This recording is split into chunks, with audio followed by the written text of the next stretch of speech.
SpaceX got approval from the FCC to launch Starlink.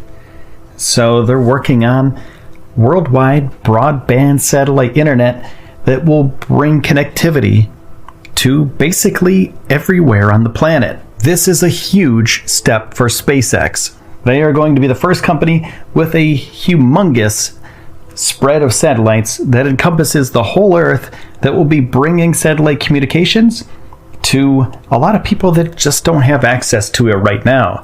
People in rural areas, people in deserts, people in, weird climates, sort of out in the middle of nowhere.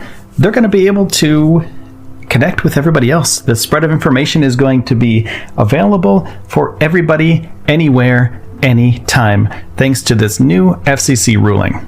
And usually we know SpaceX from its commercial launch business. They help NASA out. They take things up to the ISS and take satellites up into space. But the satellite internet industry, it's going to bring SpaceX's worth to a whole new level.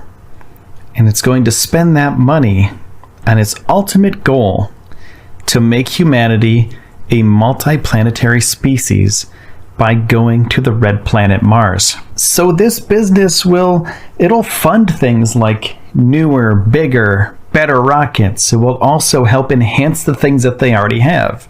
So they can put the work in and make the rockets that they already have even better, more economical, and also work on projects like rovers and landers for Mars. Gwynne Shotwell, who's the president of SpaceX, said this approval underscores the FCC's confidence in SpaceX's plan to deploy its next generation satellite constellation and connect people around the world with reliable and affordable broadband service. And this idea for these internet satellites, it's been around for a while. There's about 4,000 of these satellites that Elon Musk has talked about since about 2015.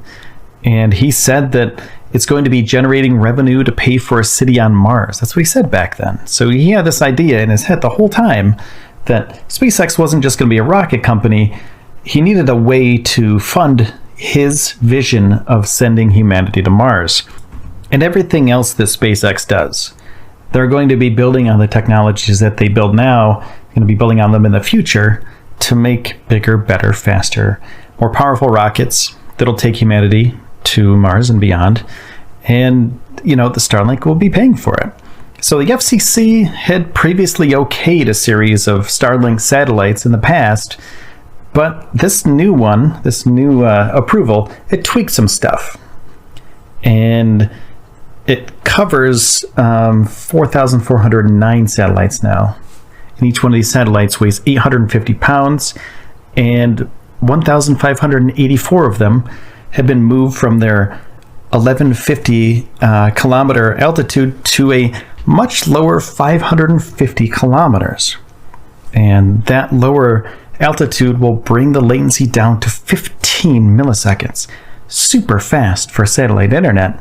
Two of SpaceX's competitors, OneWeb and Kepler Communications, have both claimed that this lower altitude could cause interference with the communications between the ground and the satellites, but the FCC isn't buying it, and they deny that claim altogether.